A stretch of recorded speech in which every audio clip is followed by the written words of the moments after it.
Traffic చలాన్ల కోసం బలవంతం చేయొద్దు. హైకోర్టు ధర్మాసనం రేవంత్ రెడ్డి సర్కార్కు షాక్ ఇచ్చింది. ఎట్లా షాక్ ఇచ్చిందంటే, ఇప్పుడు రోడ్డు మీద వాహనాలు పోయినప్పుడు సైడ్ కాపీ తాళాలు గుంజుకోవడం, లేకపోతే ఇప్పుడే చలాన్ కట్టుర్రి, లేకపోతే బండి ఇయ్యము, బండి సీజ్ చేస్తాము, బండి పంపించేస్తాము, పోలీస్ స్టేషన్కి వచ్చి తీసుకుపోన్రి, పైసలు కట్టి తీసుకుపోన్రి, పైసలు కడితేనే మీ బండి విడుదల అవుతుంది, లేకపోతే విడుదల కాదు.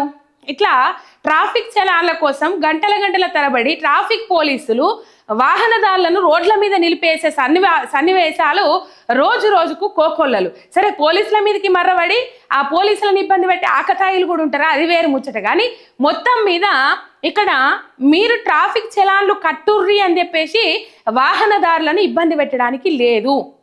మీరు బండి మీద చేయేసి తాళం చేయిలు గుంజుకోవడానికి లేదు. ఇక్కడ ఏం చేస్తారు, నిజంగా ఫోటోలు కొడతారు, బాగా ఫోటోలు కొడతారు, మూలకు సందుకు నిలబడి ఫోటోలే కొడతారు, ఇంకేమీ లేదు. నిజంగా ఏ ఫోటోగ్రాఫర్ కూడా పనిచేయడు కావచ్చు, అంత మంచిగా కొడతారు మన ట్రాఫిక్ పోలీస్ అన్నలు. అంటే అంత మంచిగా సూచనలు ఉంటాయి మీదికెళ్ళి, అంత మంచిగా ఆదేశాలు ఉంటాయి. రైట్. మొత్తం మీద ట్రాఫిక్ చలాన్లకు సంబంధించి ఒక హైకోర్టు ధర్మాసనం రేవంత్ రెడ్డి సర్కార్కు షాక్ ఇచ్చింది.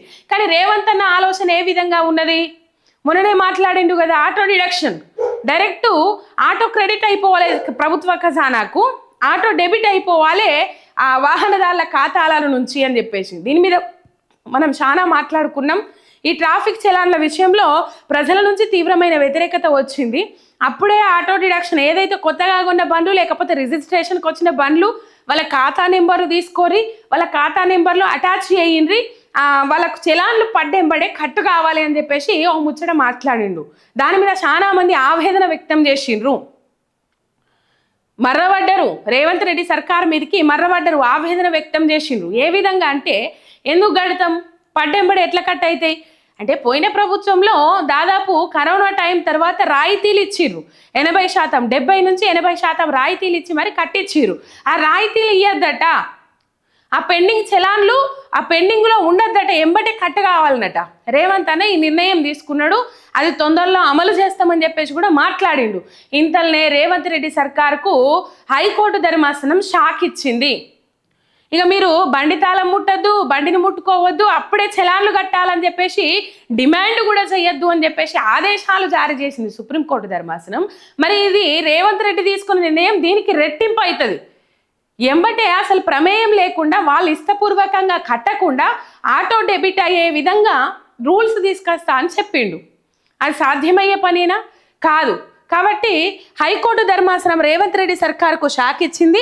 వాహనం తాళాలు లాక్కునే అధికారం పోలీసులకు లేదు, చట్ట ప్రకారం కోర్టు ద్వారానే చర్యలు తీసుకోవాలి, హైకోర్టు స్పష్టీకరణ అని చెప్పేసి ఇక్కడ వార్త చూస్తా ఉన్నాం.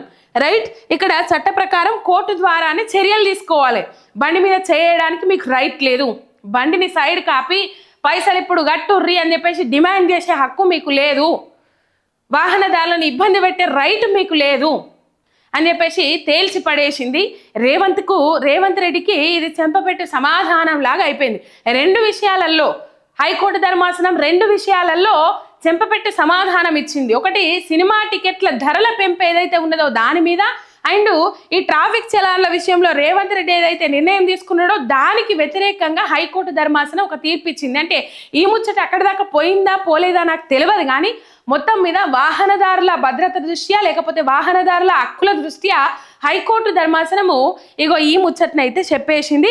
రేవంత్ రెడ్డి సర్కార్కు షాక్ ఇచ్చింది. పాపము రేవంత్ అన్న ఏమనుకున్నాడు, నేను ఆటో డెబిట్ పెడతా, ఏదైతే మద్యం ధరలు పెంచి డైరెక్ట్ ఈ మందు ప్రియుల నుంచి డైరెక్ట్ పైసలు ఎట్లా దొబ్బుకుంటున్నానో, ఈ వాహనదారుల నుంచి కూడా ప్రభుత్వ ఖజానాకు పైసలు అటాచ్ అయ్యేటట్టు చేస్తా అని చెప్పేసి ఆలోచన చేసుకున్నాడు.